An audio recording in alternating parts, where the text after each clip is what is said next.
Since September 11, 2001, Air Force Special Tactics Airmen have been actively engaged in fighting America's enemies.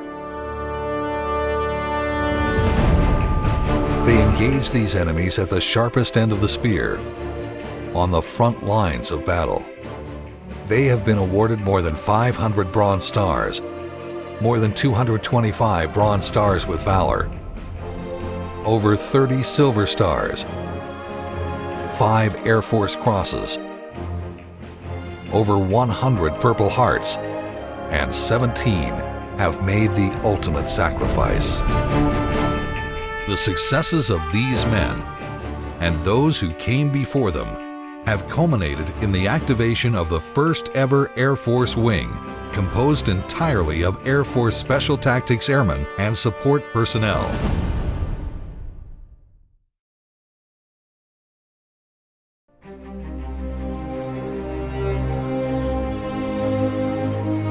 Special Tactics Airmen trace their origins back to the invasions of World War II and Korea, each rising from a need for highly specialized skills. The subsequent successes in Vietnam of these unique career fields further validated the importance of having airmen providing airmanship for air-land, air strike, or combat rescue and recovery missions. The precursor of the modern special tactics teams started with a small band of combat control operators formed in the late 1970s. Now picture yourself being given a classified briefing for a program that you can't tell your two-star boss about, that you can't tell the other combat control team leaders about. You go out and you try to beg, borrow, and steal people, and they say, you want my 2 best guys, what are you going to do with them? You say, I can't tell you. So when I went to those teams, there was naturally a lot of foot drag. And not only that, I had them come with their radios and whatnot, so they were taking equipment off the teams also. So that didn't make me a very popular guy, but I think after the while, people started to understand that at least we're starting to do something. This early clandestine team was unofficially known as Brand X because they came from several teams and didn't have an official designation. The real permanent Brand X team closed and formed in 1979 at Charleston Air Force Base. And it was decided to put the 8 of us at Charleston Air Force Base because that's where they had the C-141 on alert to be able to go to Fort Bragg and pick up the strike force, and then we could get on, we'd be on the airplane there. Sector 2-1 is a good strike, your own target. The first test of this secret team arrived a short time later when President Jimmy Carter ordered a military operation in April 1980 to rescue 53 Americans held hostage in Tehran, Iran. And I was in a meeting with Charlie Beckwith, the ADO, or the Director of Operations from Hurlbut Field, and the Wing Commander from Hurlbut Field, and some Ranger commanders, and myself, and all by myself from the Combat Control side of the house. And in that conversation, Charlie Beckwith, Colonel Beckwith said, you know, we need to get a set of American eyeballs over there and find us a place to land and reconstitute the force, refuel aircraft, on and on and on, all about this. And that, at the end of his talk, he basically looked over and he says, we're going to send Carney over there. Would you guys land if we get Carney over there to do that? And of course, their natural answer was yes. I mean, they would be embarrassed to say anything else, but yes. So that's when I first learned that they're sending me into Iran. It was at Wadi Kini that now the whole thing started coming together. You know, that now we kind of knew where the coach had been, which had been, you know, to go do that survey and stuff, because we were like 2 ships crossing a night. And so he kind of laid out the basic scenario that we were going to launch on a 130. We're going to be on the first 130. We're going to go into this dry lake bed 10 miles out, that, you know, with this big box, you know, he was going to activate the lights that were remote controlled that he dug in there. And then basically we're going to run that airfield, land 130s, and then the helicopters would be launching off the carrier and join up with us and get refueled. Despite the best efforts of all involved, The mission met with disaster when a Marine helicopter crashed into an Air Force C-130. 3 Marines and 5 Air Force personnel were killed. Late yesterday, I canceled a carefully planned operation which was underway in Iran to position our rescue team for a later withdrawal of American hostages who've been held captive there since November 4th. As our team was withdrawing after my order to do so, 2 of our American aircraft collided on the ground following a refueling operation in a remote desert location in Iran. The tragedy at Desert 1 validated the need for a specially trained Special Operations Force. The Holloway Commission studied the failed mission and recommended the establishment of a new joint task force. The Joint Special Operations Command was formed at Fort Bragg, North Carolina on 15 December 1980. One of the actions the Air Force directed was to activate a small detachment of combat controllers and support personnel at Pope Air Force Base, North Carolina in early 1981. The name of the unit was Detachment 1, Military Airlift Combat Operations Staff. So that's when they decided at Fort Bragg we would establish the MACOS, Det 1 MACOS.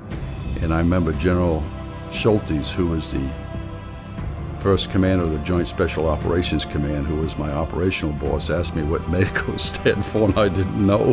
He says, well, you got the best cover going in the whole business. In 1983, the Air Force consolidated Special Operations and Rescue Forces under a newly created 23rd Air Force to better manage, equip, and train its elite warriors. The United States would eventually form United States Special Operations Command in 1987, and shortly thereafter, the Air Force redesignated 23rd Air Force as Air Force Special Operations Command. I guess the best thing of that, we've got the best special operations capability today. You know, when you look at it, yes, it was a failure, but it would have been a greater failure if we hadn't tried.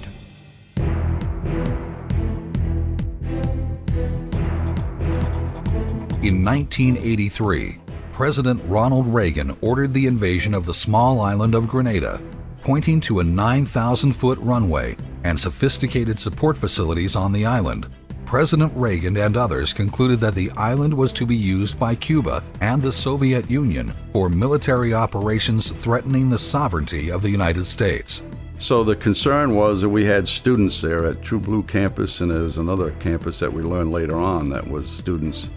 And the concern was that they were in jeopardy. Special Operations combat controllers were again called upon, jumping into Grenada with Army Rangers to secure an airfield at Point Salinas and control aircraft bringing in additional supplies and personnel. And that's when JSOC was handed the mission to go down to Grenada and seize the 2 airfields and rescue the medical students that were being held against their will. Once we hit the ground, obviously we had the runway clearing responsibility. You know, we had fairly significant resistance, you know, because they had the high ground. We finally got the runway cleared up to the ramp area where we felt safe enough that we could land at 130. The Rangers were running out of ammo, and so we made a decision, went back up to the APCCC and said, hey, you know, this portion of the runway is clear. We can land C-130s. We need a 130 with this combat load on it. I'll always remember the time. It was late morning, and on the radio comes Jeff Buckmelter, and he says, well, we got the field under control. And so you're cleared to start landing airplanes. And I said, gee, that's just great, because it took a big air traffic control burden off of my hands. In early 1984, the Air Force integrated pararescuemen into the Special Operations-oriented Detachment 4, Numbered Air Force Combat Operations Staff, Det 4 NAVCOS, the forerunner of today's 24th Special Tactics Squadron.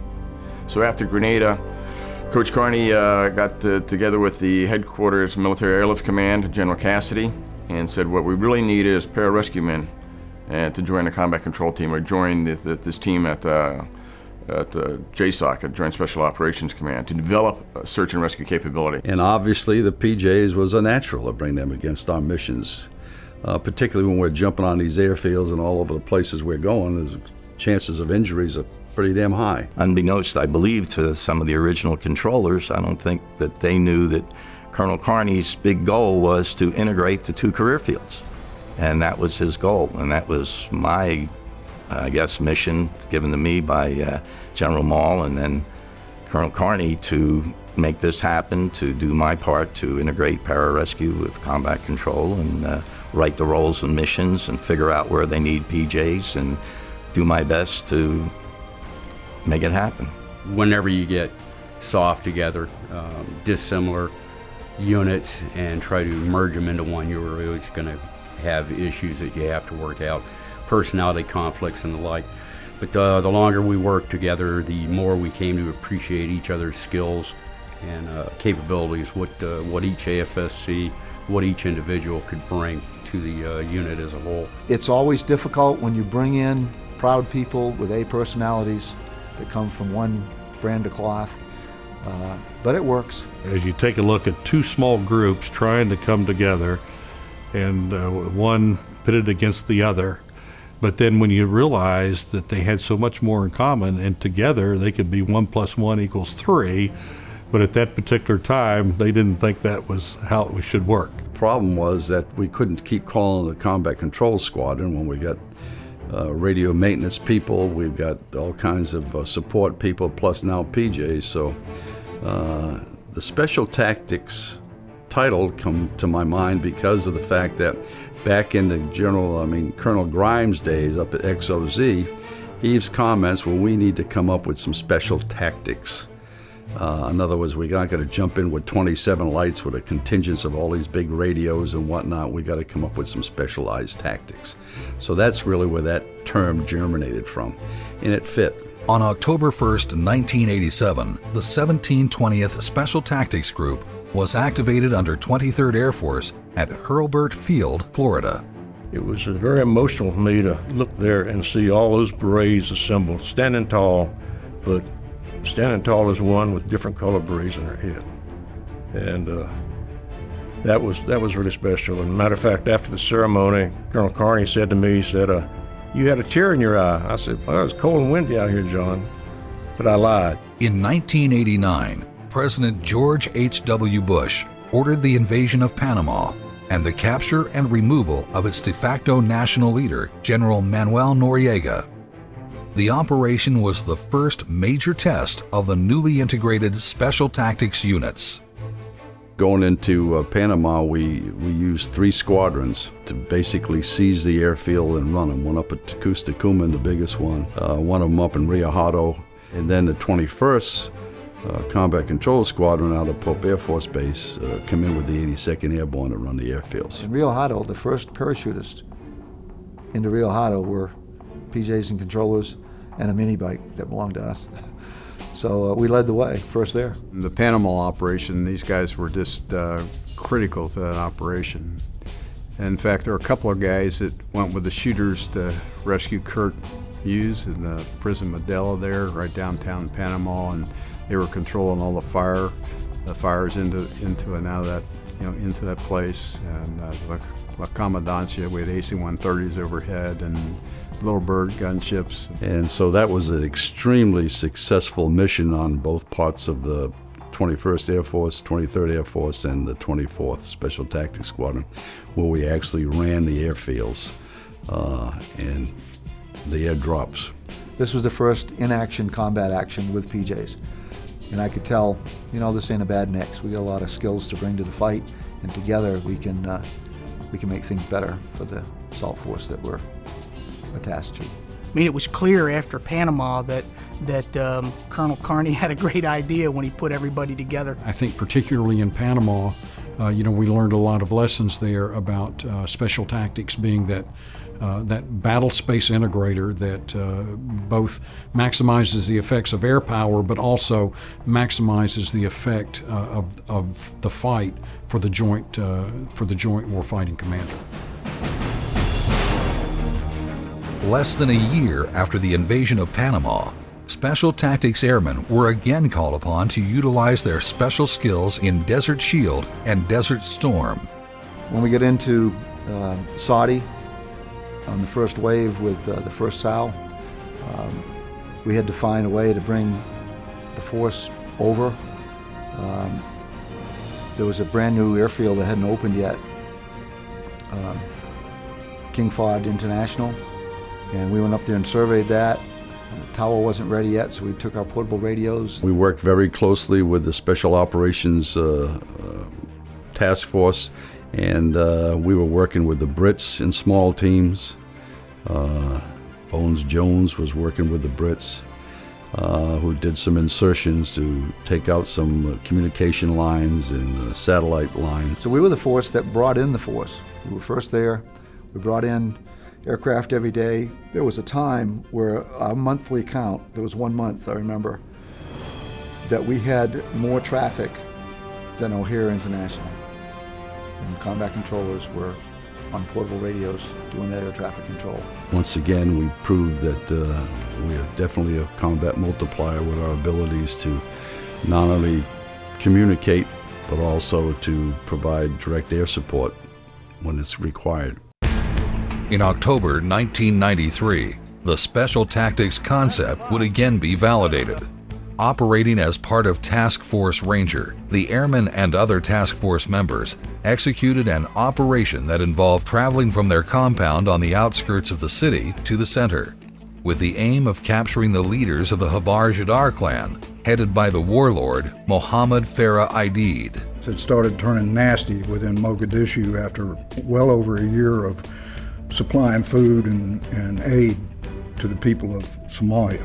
Shortly after we put our bags down, the mortars started falling, and the general said, well, we'll have none of that. So we decided to go downtown and take some things away from them. So we did. It was shortly after that, on October 3rd, is when we did a mission down to the Olympic Hotel, and we had actually a couple of helicopters shot down. When the first Black Hawk was shot down, they were putting together a ground rescue party, and I just happened to be standing there with my radio and rucksack. My weapon was loaded, so they told me to get in the vehicle, and I rode out the front gate with a couple of the Army guys, try and do the rescue. Unfortunately, we were ambushed just after we hit K4 Circle, and some of the vehicles got shot up pretty good, and we got turned around.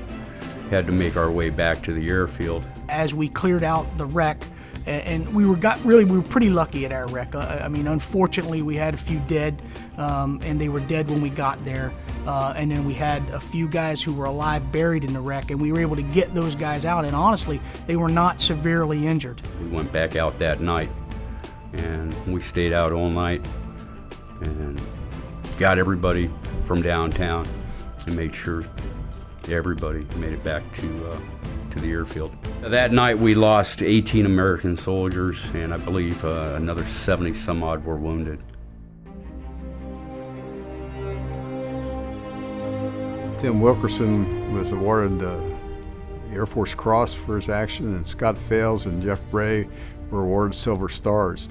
And they did incredible things, and I think that Air Force Cross is the first one that had been awarded since the Vietnam conflict. Being a part of the SOF mission, and I can't say enough about it. I mean, I love it. I love the ST community. In 1996, the 10th Combat Weather Squadron was reactivated at Hurlburt Field, Florida, and placed under the command of the 720th Special Tactics Group. So now you've got combat weathermen, combat controllers, pararescue into a very unique unit where now 1 + 1 + 1 = 4.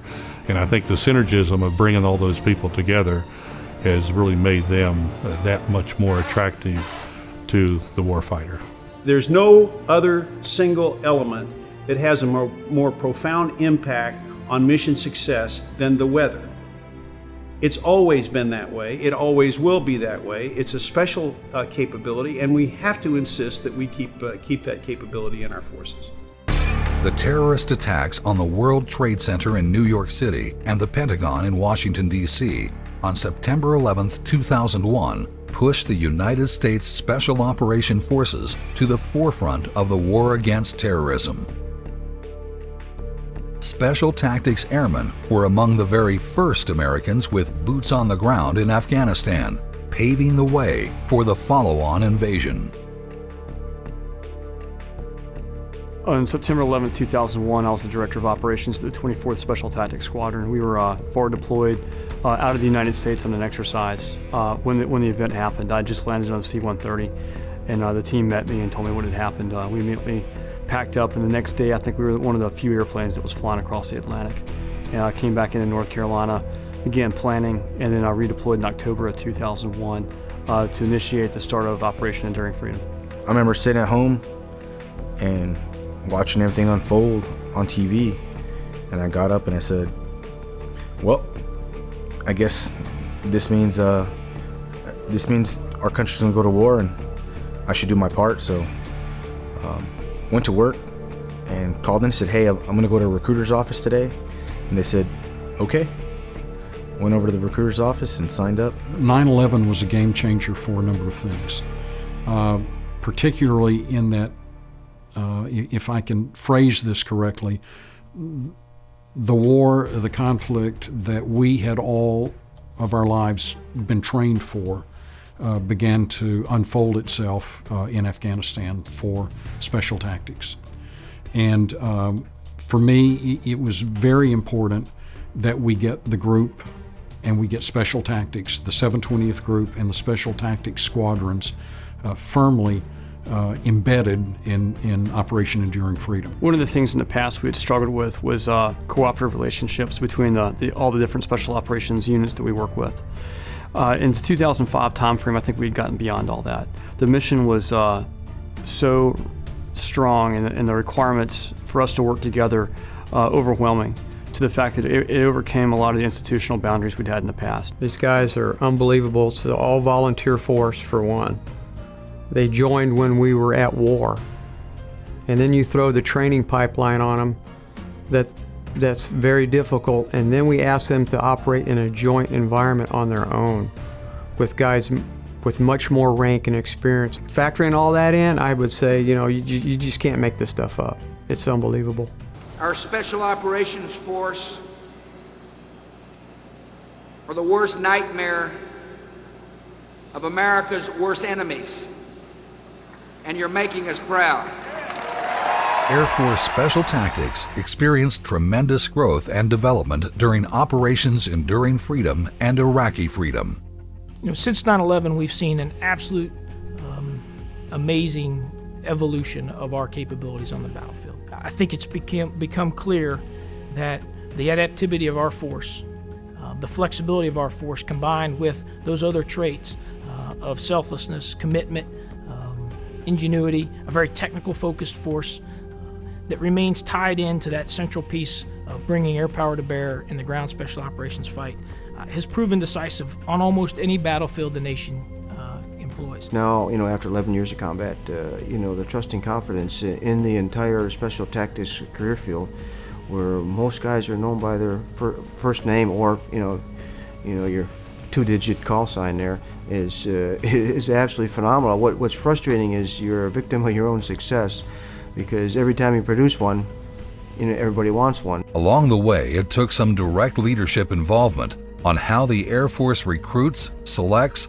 and trains its Special Tactics Airmen. The other thing we did, to be honest, was we said, look, you're taking in too many people and not graduating enough. It's a disease that can happen when an elite group says we're elite because we reject so many. We said, if you're not going to get them through, don't hire them. They took that to heart. We were faced with a dynamic problem in that the throughput for particularly combat control was not great enough to sustain the career field, and the numbers had already been run on that. So both the Air Force and particularly AETC were coming to AFSOC going, what are you going to do about this? So General Holmes came up with a plan to change our pipeline almost back to where it was originally, and that worked to, I believe, a limited degree. We still weren't getting the manpower that we needed, And at that point, I believe it was Chief Ramos and retired Chief Wayne Norad kind of thought, hey, how about we hit the recruiting piece to help get the right guy in the front door, so then that new program would have a better result. The attitude of the guys coming in the front door just shows how good your recruiting process worked. Because it didn't used to be that way. You never could guarantee who that person was coming through the door, which meant you couldn't guarantee, could they make it through the training? I mean, we on the aircrew side, we had the same problem, but we can't control the front end. Somehow you guys got control, all the way from AFPC through AATC to make sure that it was a better student coming through the door, and it was an absolutely phenomenal, capability coming out the door. In 2008, the Air Force approved a new specialized career field for combat weathermen, designating it as Special Operations Weatherman. This change allowed for a new formal training pipeline, codifying regulations and funding necessary to resource and field such a capability. The 17th Air Support Operations Squadron of 61 Tactical Air Control Party members was added in 2008, bringing additional manpower, experience, and Joint Terminal Attack Controller capability to support U.S. SOCOM forces. October of 2008, they were given to us by ACC, and General Worcester finally just said, just take them, doesn't matter what or how they come. Best thing that ever happened, best marriage you could possibly imagine, and what we always do, we made it work.